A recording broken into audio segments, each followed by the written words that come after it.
Hello everyone and welcome back to ICT channel. तो आज 98वें दिन के वीडियो पे हम पहुंच गए हैं और आज हम करेंगे पार्ट 2। तो पिछली पार्ट 1 में हमने विवाह समारोह में, सिनेमा में, प्लेग्राउंड में और टूरिस्ट ऑफिस में जब हम जाते हैं तो इनसे रिलेटेड हमने सेंटेंसेस देखे थे और आज की वीडियो में हम इसे आगे कंटिन्यू करेंगे और आज हम कुछ और नए सेंटेंसेस सीखेंगे। तो चैनल पे नए हैं तो चैनल को सब्सक्राइब करना ना भूलें। तो हमारा पहला सेंटेंस है, जब हम होटल में होते हैं, क्या कोई कमरा खाली है? Is there any room available in this hotel?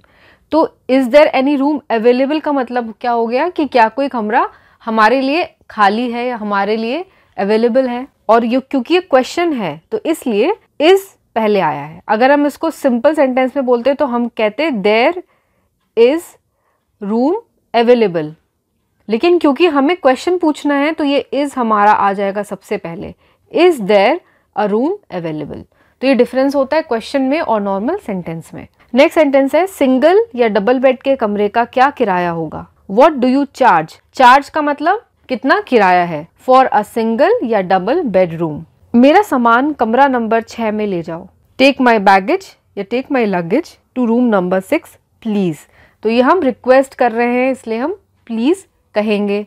हम जब किसी को अपना कुछ काम करने के लिए बोलते हैं तो हम उसे ऑर्डर नहीं देते हैं। आप किसी होटल में चेक इन कर रहे हैं और आपको वहाँ के किसी वर्कर को सामान ले जाने के लिए बोलना है तो आप उसको ऑर्डर के वे में नहीं बोलेंगे क्योंकि इट लुक्स वेरी रूड, वो बहुत ही रूड लगता है। हम रिक्वेस्ट करते हैं कि क्या आप मेरा सामान मेरे रूम तक रख देंगे, तो इसलिए हम हमेशा प्लीज का यूज करेंगे। तो टेक माई बैगेज या लगेज टू माई रूम या to room number 6 please. Next sentence है, मेरा नाश्ता या खाना कमरे में भेज दीजिए। प्लीज सेंड माई ब्रेकफास्ट या प्लीज सेंड माई लंच या please send my dinner in my room. तो यहाँ भी प्लीज का यूज किया गया है पोलाइट दिखने के लिए। मैं 1 घंटे के लिए बाहर जा रहा हूँ या मैं 1 घंटे के लिए बाहर जा रही हूँ। I am going out for an hour और सो। मेरा कोई पत्र या फोन तो नहीं आया। Was there a call for me? Phone नहीं आया के लिए was there a call for me, there a call for me. या लेटर के लिए is there any letter for me. अब वॉज क्यों लगा है कॉल के साथ? क्योंकि क्या मेरा कोई फोन आया था, अब फोन आके कट चुका है तो ये फोन आने का काम खत्म हो चुका है। क्योंकि जब मैं नहीं था तो मेरे पीछे से मेरे लिए फोन आया और फोन अटेंड हो गया और फोन कट गया। लेकिन अगर मेरे लिए लेटर आया है तो लेटर आया था और वो लेटर अभी भी होटल में रखा होगा। फोन जो है वो तो पास्ट टेंस की बात होगी क्योंकि वो आया लेकिन अभी प्रेजेंट में कॉल नहीं है कनेक्टेड। लेकिन लेटर जो आया था वो पास्ट में आया लेकिन अभी भी लेटर रखा हुआ है, तो हो सकता है मुझे अभी वो लेटर मिल जाए तो मेरे हाथ में इस टाइम प्रेजेंट पे लेटर होगा। तो इसलिए हमने यहाँ पे is there any letter for me बोला है। हमने was there any letter for me नहीं बोला है। लेकिन कॉल के लिए हम is there a call for me नहीं बोलेंगे। हम पास्ट टेंस की बात कर रहे हैं तो हम बोलेंगे was there a call for me. Clear है? नेक्स्ट है, कोई मिलने आए तो कमरे में भेज दे। कोई मिलने यानी कोई मुझसे विजिट करने आए, उसको बोलते हैं विजिटर्स। तो please send my visitors to my room. मुझे गर्म या ठंडा पानी चाहिए। Get me some hot water या get me some cold water. Press वाला अभी तक नहीं आया। प्रेस वाला यानी जो कपड़े धोता है और इस्त्री करता है तो उसको क्या कहते हैं? लॉन्ड्री मैन कहते हैं प्रेस वाले को। तो the laundry man hasn't come yet. Has not का शॉर्ट हो गया हमारा हैजंट। नेक्स्ट है, नौकर से जब हम बात करते हैं तो हम सेंटेंसेस कैसे फॉर्म करते हैं। जो डेली यूज में जो सेंटेंसेस आते हैं उसको हम कैसे फॉर्म करेंगे, चलिए देखते हैं। बाजार से सब्जी ले आओ। तो सब्जी यानी वेजिटेबल्स, तो get some vegetables from the market. सामान कोऑपरेटिव से लाना। गेट द स्टफ या get the things from the cooperative store. यानी हम डायरेक्शन जब देते हैं कि उस दुकान से ही लाना तो हम यहाँ पे कोऑपरेटिव स्टोर से लाने की बात कर रहे हैं। तो gate the stuff from the cooperative store यानी हम डायरेक्ट एक पर्टिकुलर स्टोर की बात करें कि इसी स्टोर से सामान लाना है। मुझे 5 बजे जगा देना। वेक मी अप एट 5 o'clock। तो 5 बजे यानी 5 o'clock। ये चिट्ठी लेकर लेटर बॉक्स में डालाओ। Go and post this letter. तो यहाँ पे post this letter in post box लिखने की जरूरत नहीं है क्योंकि ये अंडरस्टूड है। अगर हम सिर्फ ये भी कहते हैं कि go and post this letter का मतलब ही हो गया कि लेटर को लेटर बॉक्स में डालना है। तो सिंपल हम बोलेंगे go and post this letter. कपड़े धुलकर आ गए क्या? Are the clothes back from the laundry. तो धुल कर आ गए यानी लॉन्ड्री से वापस आ गए क्या? तो इसलिए हमने यहाँ पे लॉन्ड्री लिखा है। क्लोथ के वॉश होने का जिक्र नहीं किया है, सिर्फ हमने लिखा है कि क्या वो लॉन्ड्री से वापस आ गए। तो are the clothes back. Cloth से इसलिए आर लगा है। कोई सिंगल पीस ऑफ क्लोथ होता तो यहाँ पे इज होता, लेकिन क्लोथ्स है यानी काफी सारे कपड़े होंगे, एक से ज्यादा कपड़े होंगे, तो यहाँ पे आर से क्वेश्चन शुरू हुआ है। नेक्स्ट है 1 कप चाय बना दो, make me a cup of T.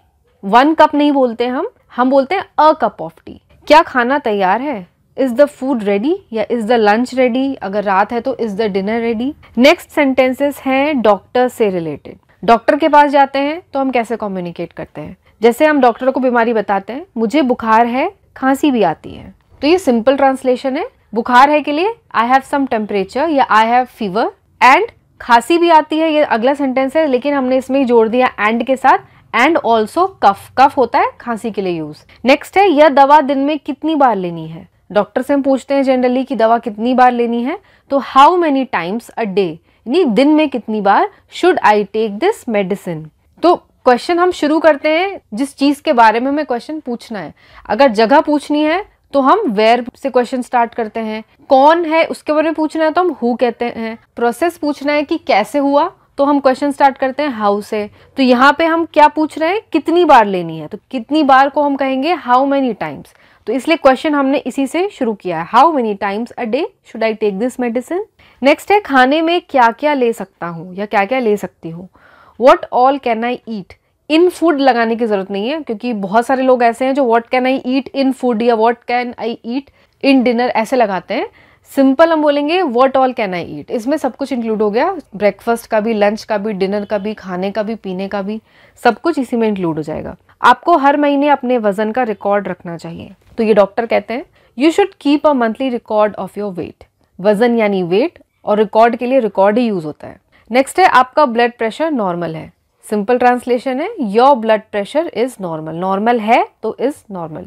नमक और चीनी कम खाएं, तो कम खाए के लिए यूज हुआ है यहाँ पे कट डाउन। कट डाउन का मतलब होता है कम करना, तो cut down on sugar and salt. तो कट डाउन के साथ ऑन का यूज होता है। हरी सब्जी आपको अधिक लेनी चाहिए। अधिक लेनी चाहिए यानी बहुत सारी लेनी चाहिए, तो you should eat lots of green vegetables. Lots of का मतलब बहुत सारी या अधिक। एक्सरे के लिए किधर जाना होगा, यहाँ हम डायरेक्शन पूछ रहे हैं कि किस डायरेक्शन में मुझे जाना है। लेफ्ट जाना, राइट जाना है, सामने जाना है, ऊपर जाना है, नीचे जाना है। तो where should one go for X-ray या where does one go for X-ray, या फिर हम ये भी कह सकते हैं कि where is the X-ray department. तो डायरेक्शन ना पूछ के हम सिंपल ये पूछ सकते हैं कि एक्सरे डिपार्टमेंट कहाँ है, तो वेयर। तो यहाँ भी मैंने आपको बताया था कि वेयर जगह के लिए, हु कौन के लिए, हाउ कैसे के लिए। तो वैसे ही यहाँ पे जगह की बात हो रही है, हम पूछ रहे हैं कि कहाँ जाना है, तो क्वेश्चन स्टार्ट हुआ है वेयर से। यहाँ पेशेंट से पैसा नहीं लिया जाता। पेशेंट से पैसा नहीं लिया जाता नहीं कि इस डिस्पेंसरी में पेशेंट का जो इलाज है वो फ्री है, मुफ्त है। तो पैसे नहीं लिया जाता को हम लिख सकते हैं कि this is a free dispensary. इसका मतलब यही होगा कि पैसे नहीं लिया जाते हैं। यहाँ बोल सकते हैं medical care is free in this hospital. इसका भी मीनिंग यही होता है। या फिर हम कह सकते हैं देयर इज नो कंसल्टेशन फी। इसका भी मीनिंग यही होता है कि कंसल्टेशन का कोई फी नहीं है। अब दवाई तो आप बाहर से ही खरीदते हो, हॉस्पिटल में डॉक्टर तो आपको दवाई देता नहीं है, आपको दवाई तो मेडिकल शॉप से ही खरीदनी है। तो जब भी फ्री डिस्पेंसरी या फ्री मेडिकल की बात होती है तो हमेशा कंसल्टेशन की ही बात होती है नॉर्मली। तो कंसल्टेशन फी भी नहीं है, तो इसका मतलब यही है कि पेशेंट से पैसा नहीं लिया जा रहा है। या हम कह सकते हैं we don't charge the patients anything, यानी पेशेंट से कुछ भी चार्ज नहीं किया जाता है।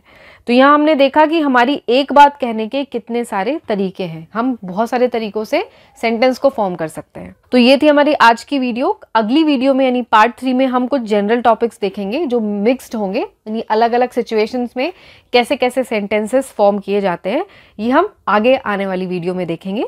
तो इन वीडियोस के लिए चैनल पे बने रहें। अगर आज की ये वीडियो पसंद आई हो तो वीडियो को लाइक करें, शेयर करें और अपने फ्रेंड्स के साथ भी शेयर करें। और चैनल पे नए हैं तो चैनल को सब्सक्राइब करना ना भूलें। मैं मिलूंगी आपको एक नई वीडियो में नए टॉपिक के साथ। तब तक के लिए take care and have a nice day.